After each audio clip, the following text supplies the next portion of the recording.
Hello dear students, as usual I am Navneel God from Tagore School Parbatsar and we are studying our science book of 8th class in this video.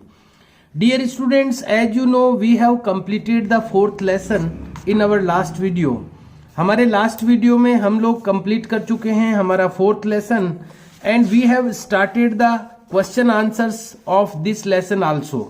और इस lesson के जो question answers थे वो भी हम start कर चुके हैं. We have completed the MCQs and fill in the blanks in our last video. पिछले वीडियो में हम लोगों ने कंप्लीट कर लिया था इस लेसन के जो एमसीक्यू है यानी मल्टीपल चॉइस क्वेश्चंस थे और जो फिल इन द ब्लैंक्स वाले क्वेश्चंस थे उनको. We have to start today the 4th question. आज हम लोगों को स्टार्ट करना है 4th क्वेश्चन. यदि कथन सही है तो टी और यदि गलत है तो कोष्टक में एफ लिखिए. टी का मतलब ट्रू है, एफ का मतलब फॉल्स है. तो आइए देखते हैं इन क्वेश्चंस को कि क्या करना है, कैसे करना है. जो सही कथन है उस पर टी लगाना है, जो गलत है उस पर एफ लगाना है. सबसे पहला वाक्य, सबसे पहला सेंटेंस देखते हैं. क में लिखा हुआ है सामान्यतः अधातु अम्लों से अभिक्रिया करते हैं. तो ये जो बात है ये सही है कि नहीं है आप सोचिए कि सामान्यतः अधातु अम्लों से अभिक्रिया करते हैं. तो देखिए अधातु कौन होते हैं. अधातु जैसे हो गए कांच हो गया. कांच के बर्तन में अपन कई बार अम्ल कई ऐसी चीजें रखते हैं जो कि खराब नहीं हो, अम्लों से क्रिया नहीं करे. यानी कई ऐसी चीजें, अचार वगैरह अपन कांच के बर्तन में क्यों रखते हैं, ताकि कांच जो होता है, ग्लास जो होता है ना, वो उसमें क्रिया नहीं करता उस अचार से. अचार में क्या होता है, अम्ल होता है. जैसे अगर नींबू का अचार है, मान लो केरी का अचार है, उसमें अम्ल है, खट्टी है वो, तो वो अम्ल जो है वो कांच से क्रिया नहीं करेगा. प्लास्टिक से भी नहीं क्रिया करता. जो अम्ल है वो प्लास्टिक से. तो ये कांच हो गया, प्लास्टिक हो गया, ये क्या है, ये अधातु है. तो अम्लों से वो क्रिया नहीं करते, न तो प्लास्टिक करता है न कांच करता है. इसीलिए अचार वगैरह रखते हैं अपन उसमें. और ये यहाँ पर क्या बोल रहे हैं कि सामान्यतः अधातु जो होते हैं यानी कांच और प्लास्टिक को मान लो अम्लों से अभिक्रिया करते हैं, तो नहीं करते हैं, ये फॉल्स है. तो अपने को इसमें लिखना है एफ, क्योंकि ये बात गलत है. जो अधातु होते हैं वो अम्लों से अभिक्रिया नहीं करते. यहां लिखा हुआ है सामान्यतः करते हैं, तो ये उल्टी बात लिखी हुई, गलत है ये, इसलिए हमने इसमें लिख दिया एफ. देखते हैं दूसरा. सोडियम बहुत अभिक्रियाशील धातु है. बिल्कुल ये बात तो सही है, क्योंकि सोडियम जो है वैसे तो क्या है कि धातुएं ना इस तरह से क्रिया करती नहीं है, लेकिन सोडियम अपवाद है. सोडियम ऐसा अपवाद है कि इसको मिट्टी के तेल में रखना पड़ता है, क्योंकि ये हवा से भी क्रिया कर लेता है, पानी से भी क्रिया कर लेता है और जलने लग जाता है. तो इसीलिए इसको मिट्टी के तेल में रखते हैं सोडियम को. और सोडियम धातु की श्रेणी में आती है. होती तो नरम है ये, लेकिन है धातु की श्रेणी में. और ये बहुत ही ज्यादा अभिक्रियाशील धातु है, ऐसा अपन कह सकते हैं, और हमने पढ़ा भी है. तो सोडियम बहुत अभिक्रियाशील धातु है, ये बात सही है, इसलिए हम लिखेंगे इसमें टी. थर्ड क्या है, ग में कॉपर जिंक सल्फेट के विलयन से जिंक को विस्थापित करता है. देखिए यहां पर कहा गया कॉपर जो है वो जिंक सल्फेट के विलयन से, मैं आपको दिखाना चाहूंगा. ये कुछ विलयन बनाए थे अपन ने. ये जो बीकर सी में बनाया था अपन ने जिंक सल्फेट का विलयन, और इसमें कॉपर को ऐड किया था, तांबे की छीलन को. तो क्या ये कॉपर इस जिंक सल्फेट में से जिंक को विस्थापित कर सकता है? तो देखो अपन ने यहां पर देखो, आप इसका विश्लेषण यहां लिखा हुआ है. बीकर सी में जिंक का कॉपर द्वारा और जिंक बीकर ई में आयरन द्वारा विस्थापन हो सकता था. इसी प्रकार अब देखिए यहां पर देखिए, क्योंकि हम बीकर सी में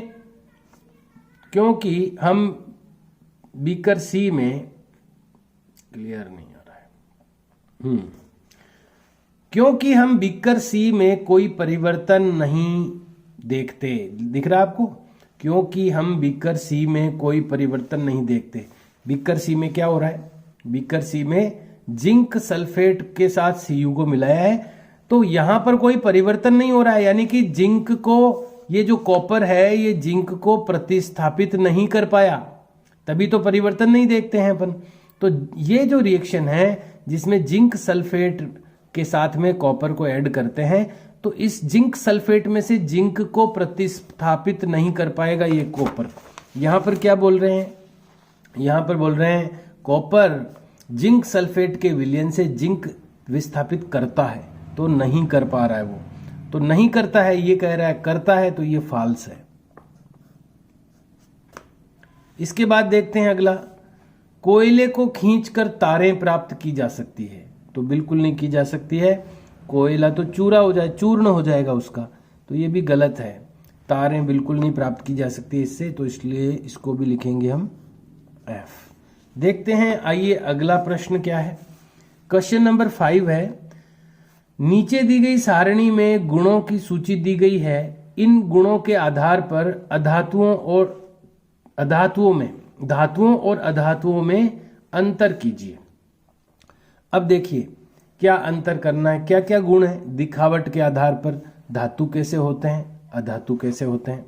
कठोरता के आधार पर धातु कैसे होते हैं, अधातु कैसे होते हैं। आघात वर्धनीयता के हिसाब से कैसे कैसे होते हैं। तन्यता के हिसाब से, ऊष्मा चालन के हिसाब से और विद्युत चालन के हिसाब से। तो आपको पता है दिखावट के हिसाब से अगर अपन अंतर करना चाहें तो धातुएं जो होती है दिखावट के हिसाब से जो धातुएं होती है वो चमकीली होती है, तो यहां हम लिख देंगे चमकीली। धातुएं चमकीली होती है और अधातुएं क्या होती है, विभिन्न रंगों की, या विभिन्न रंगों की लिख सकते हैं, विभिन्न रंगों की।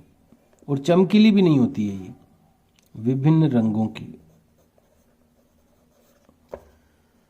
अधातुएं तो विभिन्न रंगों की होती है और चमकीली नहीं होती, और जो धातुएं होती है वो चमकीली होती है, ये दिखावट के दिखने के आधार पर। कठोरता के आधार पर, कठोर, ये धातु क्या होती है, कठोर। धातुएं जो होती है वो कठोर होती है, और ये अधातुएं जो है वो नरम होती है। उसकी देखो इतनी भी नरम नहीं होती, लेकिन धातुओं की तुलना में नरम होती है। और ये जो बात अपन कह रहे हैं ना, ये नॉर्मल पोजीशन में ये काम करेगी चीजें, अपवाद अलग चीजें होती है। अधातु है वो कई कठोर भी हो सकती है, या धातु जैसे सोडियम है, पोटेशियम है, वो नरम भी होती है, तो वो अपवाद है। लेकिन नॉर्मली क्या होता है, धातुएं कठोर होती है और अधातुएं जो है वो नरम होती है। आघात वर्धनीयता के हिसाब से, यानी आघात वर्धनीयता क्या होती है, आघात करने पर कोई चीज फैलती है, वर्धित होती है, फैलती है, तो उसको आघात वर्धनीयता का गुण कहते हैं। तो आघात वर्धनीयता के हिसाब से धातुएं जो है वो ये गुण पाया जाता है, होती है लिख देते हैं इसमें, आघात वर्धनीय होती है, और अधातुएं जो होती है वो नहीं होती है, नहीं होती है। यानी इनको अगर पीटा जाए तो ये फैलती नहीं है अधातुएं, और धातुओं को पीटा जाए तो ये फैलती है, तो इनमें आघात वर्धनीयता का गुण होता है, उनमें नहीं होता है। तन्यता, तो जिनको खींच करके तार बनाया जा सके, तो धातुओं में होता है तन्यता का गुण, और अधातुओं में नहीं होता है। ये अपन दोनों का अंतर लिख रहे हैं, नहीं होता है। इसी तरह ऊष्मा का चालन, धातुएं जो होती है वो ऊष्मा और विद्युत दोनों की ही चालक होती है, यानी दोनों ही, ऊष्मा भी पास होती है धातुओं में से, एक स्थान से दूसरे स्थान पर चली जाती है, और विद्युत यानी करंट भी चला जाता है। अधातुएं दोनों की ही चालक नहीं होती, तो इसमें अपन लिख देंगे चालक होती है, या केवल चालक ही लिख दो, चालक है ये। ऊष्मा की भी चालक है धातुएं, और विद्युत की भी चालक है। और ये जो अधातुएं जो होती है वो मंद चालक, कुचालक शब्द ठीक नहीं है, मंद चालक, यानी अगर बहुत ज़्यादा वोल्टेज होते हैं ना तो फिर जो नहीं चालक होती है वो भी चालक बन जाती है, इसलिए मंद चालक। बिल्कुल, वैसे सामान्य कम वोल्टेज में तो बिल्कुल ही चालक नहीं होती है, लेकिन बहुत ज़्यादा वोल्टेज होते हैं तो फिर मंद चालक बन जाती है धातुएं। तो ये डिफरेंसेज हैं इनके बीच में। देखिए ये एक टेबल आपको ड्रॉ करनी है अपनी नोटबुक में। पहले तो आपको ये 6th क्वेश्चन करना है, ट्रू फॉल्स वाला। उसके बाद में 1 लाइन ब्लैंक लीव करते हुए क्वेश्चन नंबर 5th करना है। इस तरह की एक टेबल ड्रॉ करनी है। Use the ruler for draw the lines को ड्रॉ करने के लिए रूलर का यूज करें। Don't make the lines by only hand, केवल हाथ से लाइनें नहीं खींचे टेढ़ी मेढ़ी, स्ट्रेट लाइंस बनाएं रूलर की हेल्प से। और इस तरह से आप इन पॉइंट्स के आधार पर दोनों को डिफरेंशिएट कर सकते हैं। आइए देखते हैं अगला क्वेश्चन। नेक्स्ट क्वेश्चन क्या है? क्वेश्चन नंबर 6 है, निम्नलिखित के कारण दीजिए। ये कुछ चीजें दी गई है यहां पर और उनके कारण बताने के लिए कहा गया है। पहला है, एल्यूमिनियम की पन्नी का उपयोग खाद्य सामग्री को लपेटने में किया जाता है। तो एल्यूमिनियम की पन्नी का उपयोग खाद्य सामग्री के रूप में क्यों किया जाता है? तो ये खाद्य सामग्री के साथ जो है ना, ये एल्यूमिनियम जो है ये क्रिया नहीं करती है खाद्य सामग्री के साथ में। अब भाई खाद्य सामग्री को आप किसी चीज में लपेटोगे, अगर उसने उस खाद्य सामग्री के साथ क्रिया कर ली तो फिर तो वो खराब हो जाएगी खाद्य सामग्री। तो एक तो एल्यूमिनियम जो है वो खाद्य सामग्री के साथ में क्रिया नहीं करती है। दूसरी बात कि एल्यूमिनियम को पीट करके उसकी पन्नी बनाई जा सकती है, एक तो ये है, और दूसरा वो क्रिया नहीं करती। तो इसको आप व्यवस्थित लिखने के लिए मैं आपको शो कर देता हूं इसका आंसर शीट में से। ये आप लिख सकते हो इसमें से, ताकि आप थोड़े से ऐसे मिसगाइड नहीं हो कि क्या लिखना है क्या नहीं लिखना है। अन्य धातुओं की अपेक्षा धातुएं अधिक आघातवर्धनीय होती है। यहां पर ये देखो, अन्य धातुओं की अपेक्षा, यहां लिखो एल्यूमिनियम, ठीक है ना, पूरा लिख देना आप, धातुएं नहीं धातु। एल्यूमिनियम जो है ना उसकी पन्नी बड़ी आसानी से बनाई जा सकती है अन्य धातुओं की बजाय। ये एल्यूमिनियम जो होती है वो आघातवर्धनीय ज्यादा होती है, यानी इसको पीट करके आसानी से पन्नी बनाई जा सकती है इसकी। तो आपको लिखना है अन्य धातुओं की अपेक्षा एल्यूमिनियम धातुएं नहीं लिखना, एल्यूमिनियम धातु अधिक आघातवर्धनीय होती है, इसलिए एल्यूमिनियम की पतली चादरें या सीट बनाई जा सकती है। एक तो ये हो गया।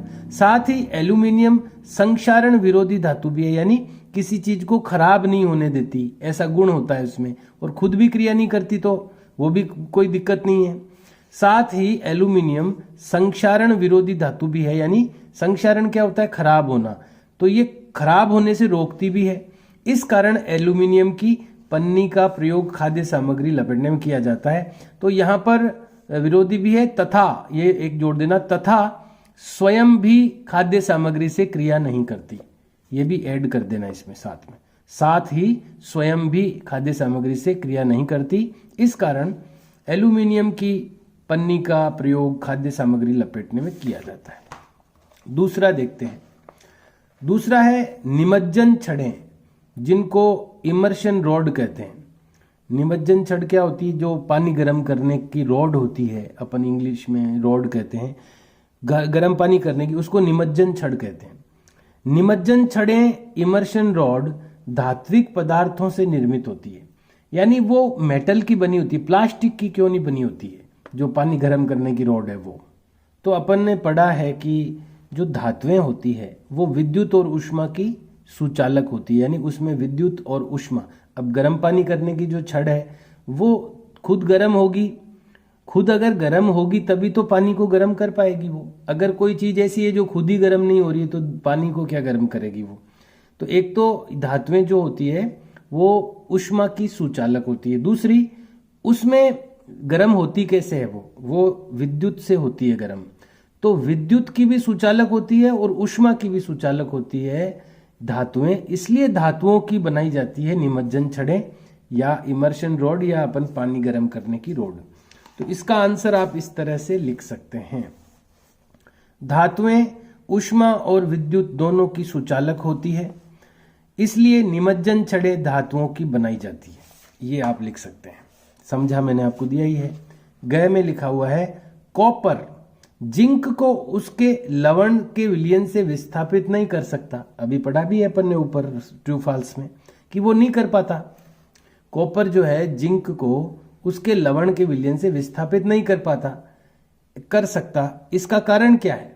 तो हमने पढ़ाई है लेसन में कि जो अधिक अभिक्रियाशील धातु होती है वो कम अभिक्रियाशील को विस्थापित कर सकती है, लेकिन यहां पर जो स्थिति है वो कॉपर जो होता है वो जिंक से कम अभिक्रियाशील है, इसलिए वो जिंक को नहीं हटा सकता उसकी जगह से।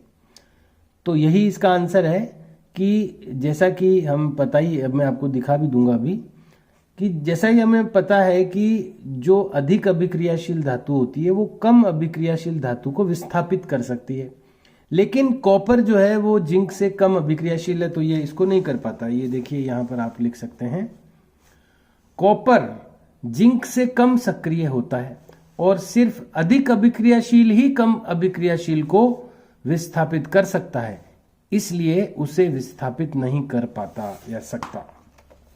लास्ट दिया हुआ है घ, सोडियम और पोटेशियम को मिट्टी के तेल में रखा जाता है। तो ये तो अपन पढ़ ही चुके हैं कि अति अभिक्रियाशील धातुएं हैं ये, यानी ये हवा में भी आग पकड़ लेते हैं, पानी से भी क्रिया कर लेते हैं, हवा से भी क्रिया कर लेते हैं, इसलिए न तो इनको पानी में रख सकते हैं न हवा में रख सकते हैं, इसलिए इसको मिट्टी के तेल में रखा जाता है। तो इसका जो आंसर है वो आप इस तरह से लिख सकते हैं, सोडियम और पोटेशियम दोनों अधिक अभिक्रियाशील धातुएं हैं। ये वातावरण और जल के साथ काफी तीव्रता से क्रिया करती है और जल उठती है, इसलिए वायु तथा नमी से अलग रखने के लिए इन्हें मिट्टी के तेल में रखा जाता है। ये इनके कारण हैं। आइए बढ़ते हैं थोड़ा आगे 7वें क्वेश्चन की ओर। क्या आप नींबू के अचार को एल्यूमिनियम पात्रों में रख सकते हैं? स्पष्ट कीजिए।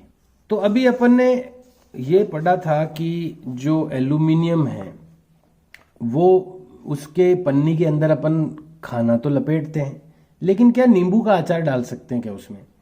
तो खाना लपेटते हैं उसमें क्योंकि खाने के अंदर अम्ल नहीं होता।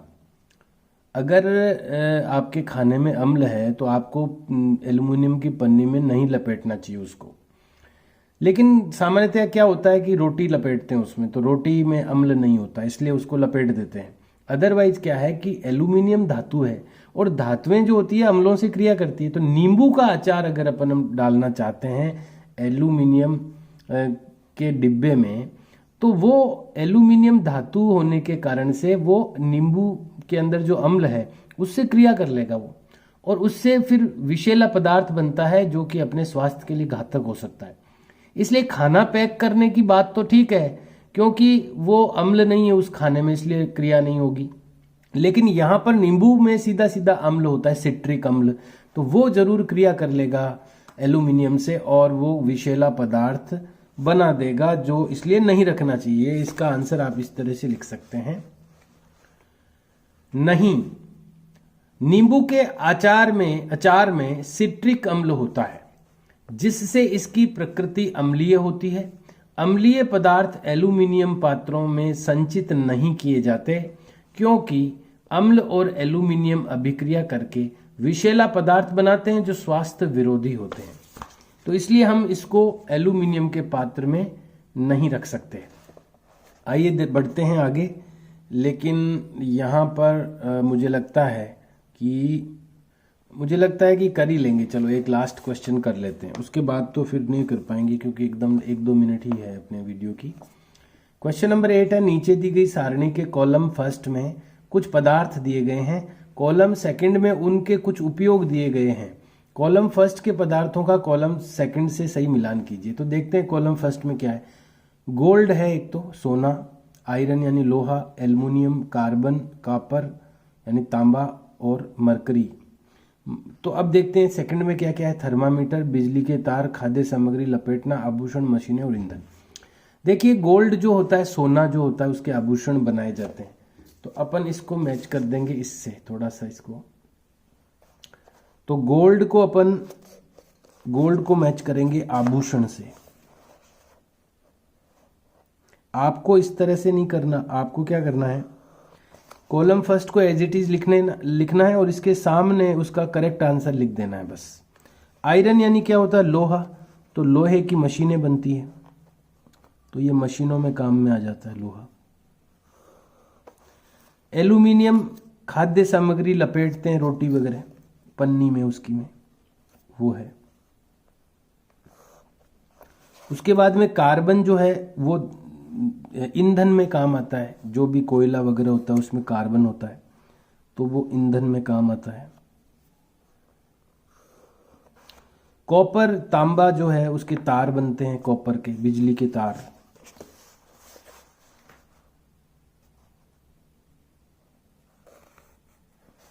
और मरकरी जो होता है वो थर्मामीटर में होता है, नीचे की तरफ, पारा, हिंदी में पारा कहते हैं इसको। तो थर्मामीटर में जो पारा होता है वो मरकरी होता है। तो इस तरह से आप इसको मैच कर सकते हैं। और आपको ये मैचिंग इस तरह से नहीं करके, और कॉलम ए में जो है वो एज इट इज लिखना है, और इनके बिल्कुल फ्रंट में, इनके अपोजिट में इनका जो करेक्ट आंसर है वो आपको लिखना है। तो आज हम कर चुके हैं क्वेश्चन नंबर 4, 5, 6, 7 और 8। You have to do these questions in your notebooks. आपको अपनी नोटबुक्स में ये क्वेश्चंस करने हैं। We will do the remaining question in our next video. बचे हुए क्वेश्चन हम अपने अगले वीडियो में करेंगे। Please do the question answers in a good handwriting. कृपया अपनी हैंड राइटिंग प्रॉपर और अच्छी रखें। And try to learn them, और उनको लर्न करने की भी कोशिश करें। सी यू एंड बाय।